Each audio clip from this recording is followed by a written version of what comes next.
What's up, everybody? Matt Gajeski here, back again with the Stokastic DFS channel, and we're talking college football DFS. It's the Friday slate, and we have a special 3-game slate, some really banger matchups on deck. But before we get started, make sure to hit that thumbs up button, subscribe to the channel, and hit the notification bell so you know when this and all other content goes live. We're also brought to you today by PrizePicks, and if you've never heard of PrizePicks, they're a site that offers daily prop-based contests. You're making lineups of player props. We're talking college football today. They have college football. They have passing yards, rushing yards, receiving yards, all the major statistical categories, but they also have NFL, MLB, NBA, NHL, and plenty of other major sports. And better yet, you can mix and match these sports in your lineups. You can make lineups of up to 5 player props where you can 10x your entry fee, and they allow you to mix college football with NBA or whatever it is you're an expert on. And better yet, they have an offer for you guys. If you click the link in the video description below, you can get up to a $100 first match deposit bonus with your first deposit and 1 free month of Stokastic Plus Platinum. So make sure to check out PrizePicks. All right, let's bring you behind the glass, talking college football DFS, 3-game slate, and we've got a banger to kick things off with UMass taking on UConn, one of my favorite games of the year. Love this series. But up at the top, we have all our game environment factors: pace, pass rate, offensive line, defensive line interactions, Vegas data, and then how defenses allow production, overall yardage, and then per attempt for context. This game, it's a little gross. 40-point total, 15.5-point spread in favor of UConn, who's fighting for bowl eligibility. My goodness. Let's start with the overall game. UMass is 109th in pace. UConn is 121st. UMass has a 32% pass rate. UConn has a 36% pass rate. If you like the Army-Navy game, this isn't too far from it, honestly. Just maybe a little less talented. But starting with quarterback for UMass, you're seeing 4 guys on the screen here: Gino Campiotti, Brady Olson, Garrett DeZuro, Zamar Wise. They listed all 4 of them as co-starters on the depth chart this week, and they've been doing that. And they've honestly rotated starters almost every single week. They played multiple quarterbacks a lot this year. I have no idea who starts. I have no idea for how long, and I have no idea which one of these guys it's going to be. For reference, Brady Olson started their last game, played every snap. And the game before that, they split time between Zero and Wise. And Campiotti's been injured, but he's their best dual threat. These guys are all going to play, more than likely, and it's a complete mess to figure out who is playing what role. Going to the running back position, there have been some injuries for this team, so I don't think Tim Baldwin plays. He hasn't played in multiple weeks. We'll see. He's the Indiana transfer. Greg DeRosier hasn't played either. He missed their last game. That also coincided with Ellis Merriweather getting healthy, so maybe this isn't an injury situation. You're going to find trouble getting reporting on UMass. I think the timeshare is going to be between Ellis Merriweather and Kayron Adams. Kayron Adams, the Syracuse transfer. Merriweather's been their lead back for a few years now, so there's a longer sample of Merriweather functioning in this role. He does average 54 yards per game on 15.8 touches. For reference, Kayron Adams is at 7.3 touches, DeRosier 6.7 touches, and Baldwin 8.5. Again, not expecting to see Baldwin. So Merriweather's not a terrible play. UConn on defense allows 4.1 yards per carry. That's a middling matchup. The volume should be there for him. This team runs the ball incessantly, so he's not terrible. At receiver, looks like we had a formatting error. Cam Sullivan-Brown formatted on PFF. He's Cameron Sullivan-Brown, so we'll fix that. George Johnson is their wide receiver 1. And it's clear this team doesn't throw the ball a lot. He's averaging 31 yards per game on 4.9 targets, so he's the stone minimum. I think you can play some Cam Sullivan-Brown, you can play some George Johnson, but I don't love it overall. It's basically just a price-saving mechanism. Cam Sullivan-Brown averages 21.5 yards per game. He has 3.5 targets per game. He's also the stone minimum, just for your reference. So, you see George Johnson, 3K flat. Cam Sullivan-Brown's also 3K flat. So you're not really sacrificing anything going down for him. And then no one else on the team has more than 50 receiving yards. So Josiah Johnson at 3,500, their tight end, not playing him. It's pretty rough in these streets for UMass. I'm just going to take some flyers on George Johnson and Cam Sullivan-Brown from this receiving game. For UConn, we have Zion Turner as the quarterback, basically a game manager, 166 rushing yards this year, 19.4 attempts per game through the air. That's accounted for just over 100 rushing or 100 passing yards. He's been a game manager, and some of his stats are depressed by injury, usually injuries to his teammates, and that's why he's come in. Like Taquan Roberson got hurt in week 1, but he's been effective at moving the offense. In the run game, we have a couple injuries. Brian Bruton is out. Nathan Carter is out. Devontae Houston's missed the last 2 games. He's questionable here, which is big for this team. He's their most efficient runner by far. He's averaging 58 yards per game, and he's only carried the ball 51 times this year. For reference, he's behind Nathan Carter in overall rushing yards, 406 to 349, but he's carried the ball 13 fewer times. So the most efficient runner is Devontae Houston. He's a solid play if he's active. If not, we've seen a timeshare between Victor Rosa and Robert Burns. Between these two, Victor Rosa's been the more efficient back. He has at least 15 carries in 3 straight games. If Devontae Houston misses this game, I'm going to try to play Rosa at 4,200, Burns being more of your GPP play at 36. In the receiving game, it's been pretty consistent throughout the year. Aaron Turner's their wide receiver 1. Kevin Clarcius is their wide receiver 2.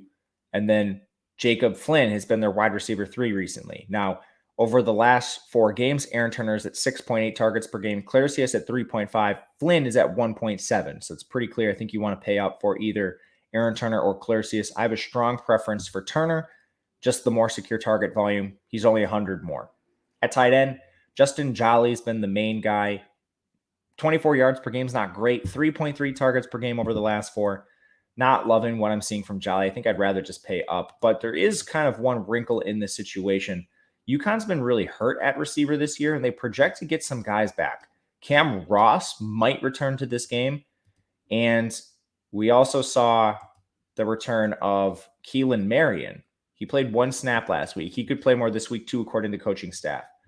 I have no idea how much Cam Ross and Keelan Marion play. I think they mainly would affect Jacob Flynn, but we'll see on these guys. Just complete dart throws if you want to take some shots. But they're good, and they haven't played in a while, so it's cool to see them back and should help UConn in the long term. Let's get to bowl eligibility. Duke takes on Boston College here, 46.5 total, so not much better, but there's a 9.5-point spread, giving Duke a lot of viability, similar to what we're seeing from UConn on the other side. Duke is 98th and pays 45% pass rate. They have an elite quarterback for this conference, though. Riley Leonard's been awesome this year. Diamond in the rough, they found. 481 rushing yards cumulatively. That's awesome. He has only taken 9 sacks. This team is pretty good pass blocking, too. And then he's averaging 210 yards as a passer on just 27.8 attempts. He has a really strong floor ceiling combo. Riley Leonard is an awesome play. And the run game, Jalen Coleman's been out for the last 3 games. There hasn't really been an update on his status, so unfortunately, you're just going to have to watch pregame warmups. It's basically been a 50-50 timeshare between Jalen Coleman and Jordan Waters when they've both been healthy. A slight edge towards Coleman, but now over the course of the year, Waters averages 11.9 touches. Coleman comes in at 11.2. Again, Coleman's still more efficient than Waters, so I would expect this to be like a 60-40 split. With Coleman out, Jaquez Moore has played a larger role. Jaquez Moore probably goes back into that just pure change of pace if we see Jalen Coleman active. Terry Moore's also been a little bit involved recently. I think he's just more of a change of pace too if Jalen Coleman returns. Ultimately, the best play in this backfield, in my opinion, is Waters if Coleman sits. If Coleman's active, it becomes Coleman with Waters as your GPP pivot. In the receiving game, unfortunately, Jordan Moore still has the quarterback tag. He's not a quarterback. He's a receiver with like an 80% route rate. 5.6 targets per game for him. 37 yards isn't ideal, but he plays a lot. The issue is you have to play him at quarterback, so he's not really usable. Jalen Calhoun had a bad game, their most recent contest. 2 targets, only a route rate just north of 40%. I don't know if he had a drop or what happened. I saw some beat reporters suggesting this was performance related, but I also don't think they can keep him off the field long-term. He's their best pass catcher. 62 yards per game on 6.1 targets. Calhoun needs to play for this team. They just do not have the replacements in-house for him. Jordan Moore, as good as he is as a possession receiver, he's low upside. You can see it in the difference in their yardage.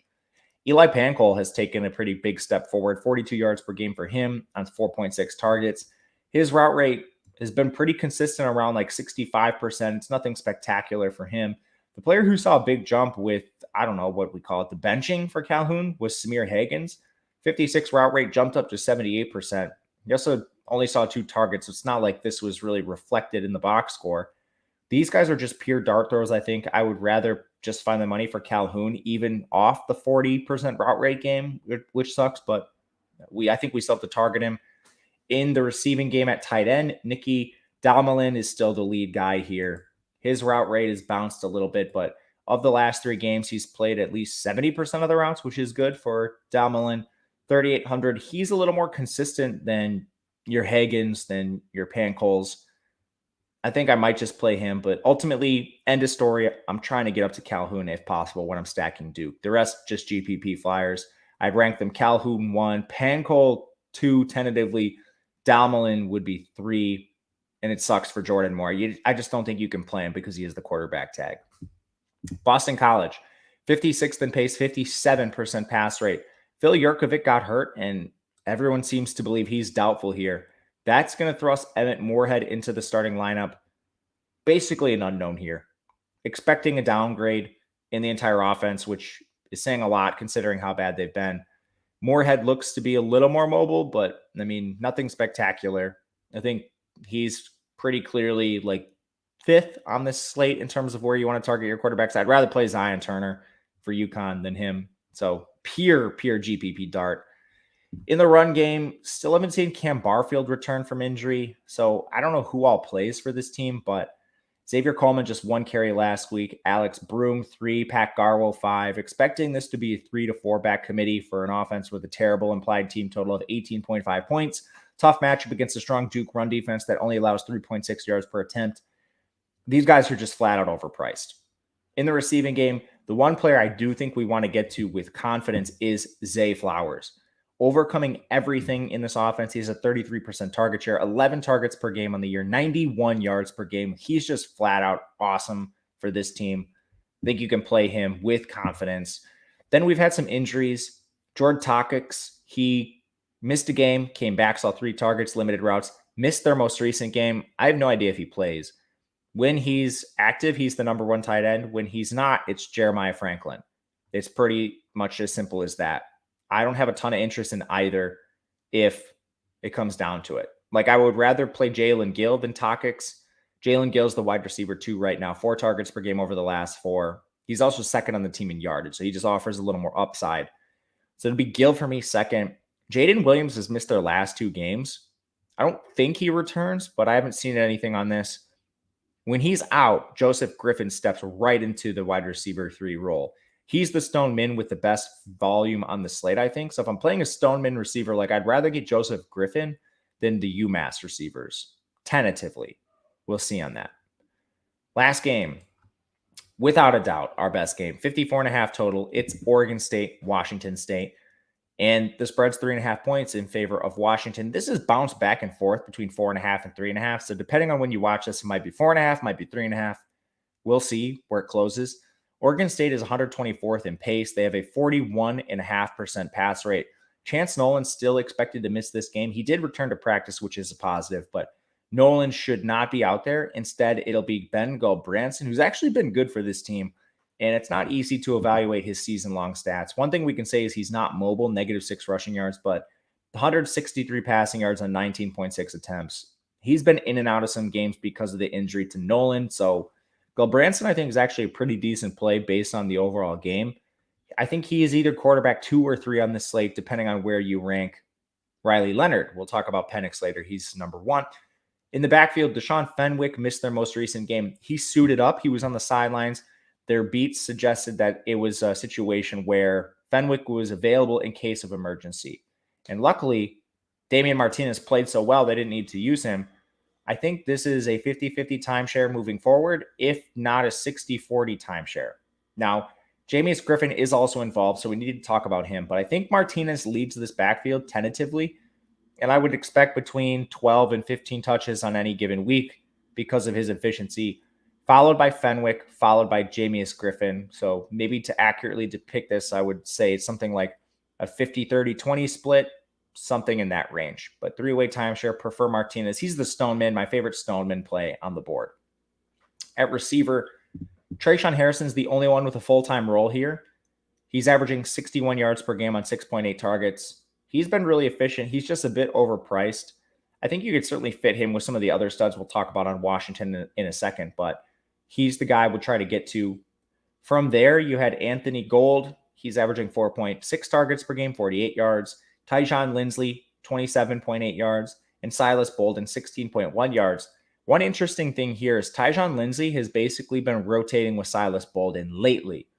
This is more like showdown breakdown, but Bolden's pretty cheap over there. I would rather just play somebody else than get to either of these guys right now, but I think Harrison and Gold are fine. Luke Musgrave is out for them at tight end. That means Jack Veiling and Jake Overman have been splitting time 1-for-1. It's 50-50 there. Don't want to get to either of them, but the run rate makes this team hard to target from a pass rate perspective. Also play some Harrison because he's legit good and some Gold, but punting has been a little bit tougher for this team recently because of the rotation between Bolden and Lindsey. Last team, Washington. They're pretty fast, 50th in terms of pace, a near 60% pass rate. Michael Penix has been awesome. He's not taking as many sacks. He only has 4 in the year, so he's 18 rushing yards, which is good for him. At Indiana, we always had to navigate the negative rushing. We don't have to do that here. And then he's averaging 367 passing yards per game on 43 attempts.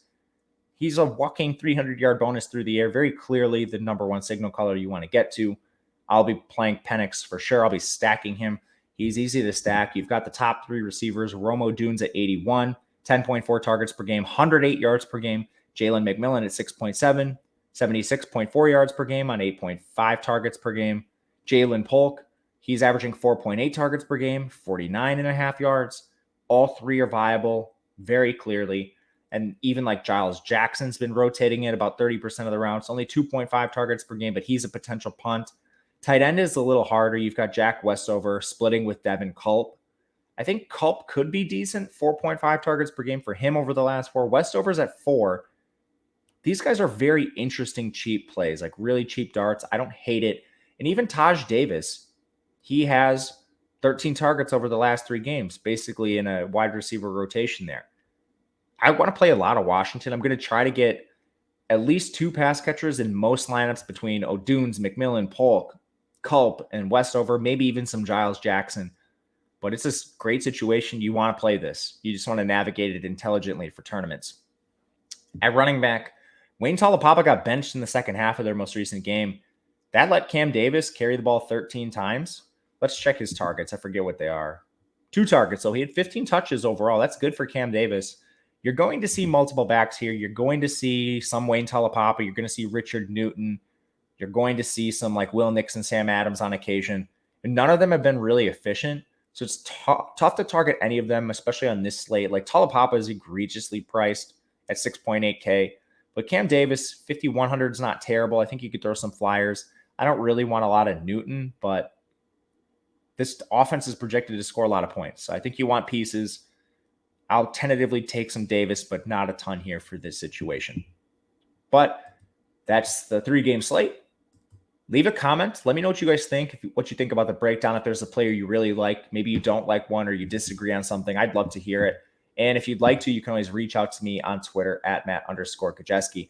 Before we head out, hit the thumbs up button on the video, subscribe to the channel. Can't tell you how much that helps us. Otherwise, thank you guys for watching. We'll be back again tomorrow with the Saturday main slate. Good luck.